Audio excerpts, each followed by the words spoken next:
It happened right here, on this very spot, at this corner, in this prairie, and on this street. This is where our lives happened. Wherever we found ourselves, we did our best. In the cities, in the smallest towns, and in places that seemed like another world. What we didn't know, we learned. And what we did know helped build the towns that built America. At times, we were greeted as partners. Other times, with prejudice. And sometimes, we were greeted with nothing at all. When doors were closed to us, we built our own. Our communities were small, but those who came from them touched the world. There's a story to be told, our story. And it happened right here.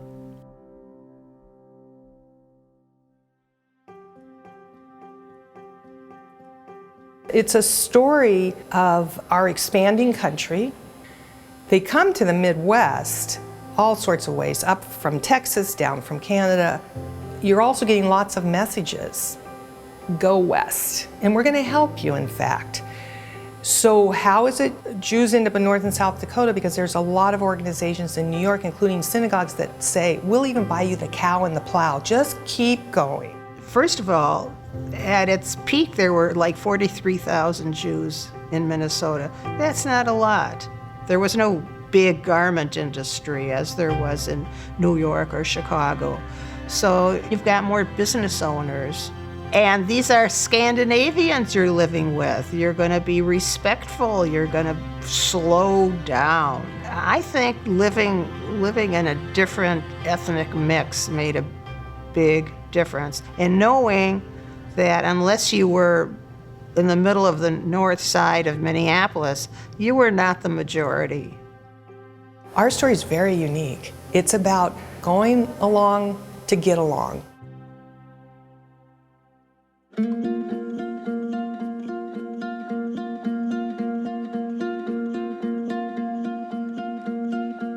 And I was involved because a friend of mine, Marilyn Chaya, had just been doing research for a number of women, Jewish women, up on the range in Hibbing, Eveleth, Virginia, and she had collected quite a bit of material.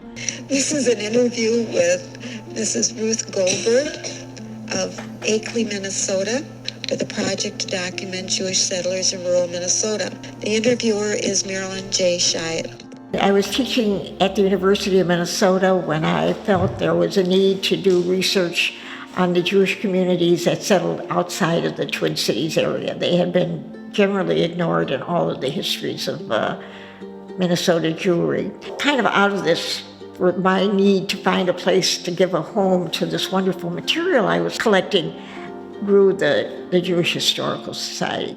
It was a group of community members who thought, this is an incredible story, and we need to make sure it becomes part of Minnesota's story.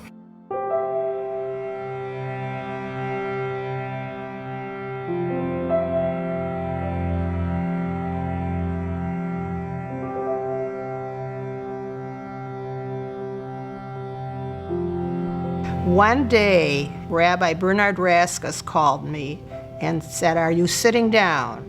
And he said, "I'm a friend of former Governor Elmer L. Anderson," and we were speaking, and I told him about the archives, and he said they ought to be at the University of Minnesota because this archival facility should reflect everybody, every religion, every entity in the state.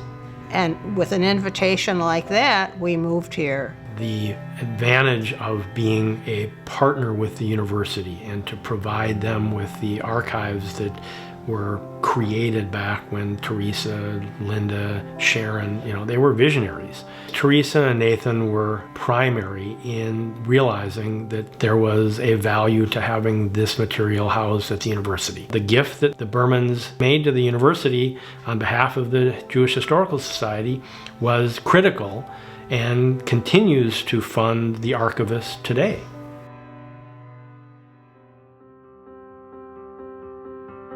We are in Elmer L. Anderson Library. This is the home of archives and special collections for the University of Minnesota Libraries. And this is where the Upper Midwest Jewish Archives resides. In 2000, about half of the archives came here. In 2012, the Jewish Historical Society gifted the entire collection to the University of Minnesota Libraries. The Jewish Historical Society really works with events and programming in the community, and I work with researchers. So when people are interested in researching materials related to local Jewish history, they come to me. We constantly have researchers coming in looking at materials, and so it gives them another life as they're findable and usable here in the libraries. For the Jewish Historical Society to find itself now 35 years in to this idea that just welled up from a few people that this is too important of a story to let go, I don't think they could have envisioned a better outcome. To end up with materials held at the university in perpetuity, to be able to now turn to what we also do so well, to tell that story loudly to anyone and everyone who will come and hear it. I think connecting people is so important, and to me that's history. If you connect people to their history, you're connecting them to so much.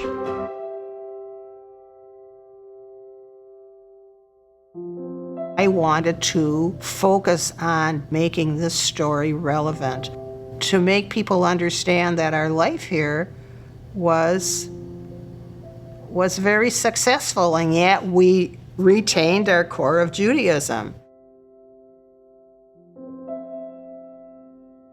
My oldest sister was born in 1929, and she was diagnosed with, here locally, the doctor said, you have to get her down to Chicago immediately. He suspected cancer in the eye, but he wasn't sure. And like Dad said, he didn't know what he was going to do. So he happened to see Louis, and Louis said, Joe, you look down in the dumps, what's up? And Dad said, well, I just got some family things. And Louis said, you come in. So he took him in his store and sat down and visited with him. And my dad, and he never told me this story till almost on his dying bed. And he said that Mr. Friedman wrote down some names, and then he got out a checkbook and wrote out a check and signed it. And he gave my dad the check. He said, you fill it in for whatever amount you need. He said, we'll worry about it when you get home. Your dad and you helped us, referring to the Jewish people up in that community. And he said, now it's our turn to help you.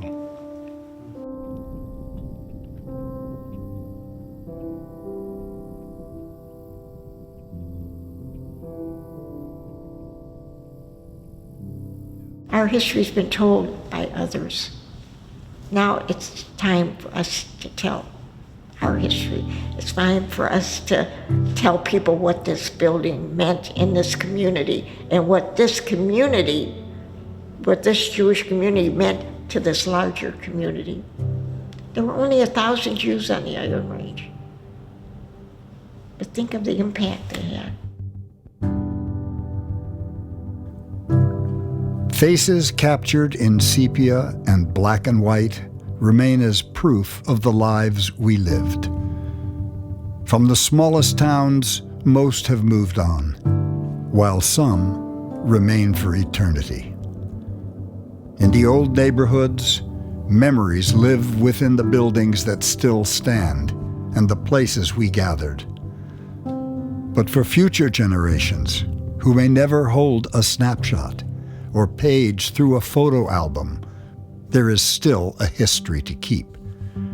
It is a history that will be told in pixels and live in the clouds.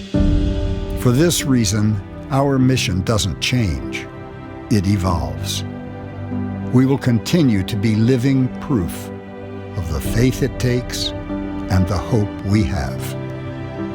For the lives we lived and continue to live as Jews in these places, our record will be kept, our testimonies recorded, our stories will be told. We will ensure that we are the writers and the keepers of history, because it is our history. And it happened right here.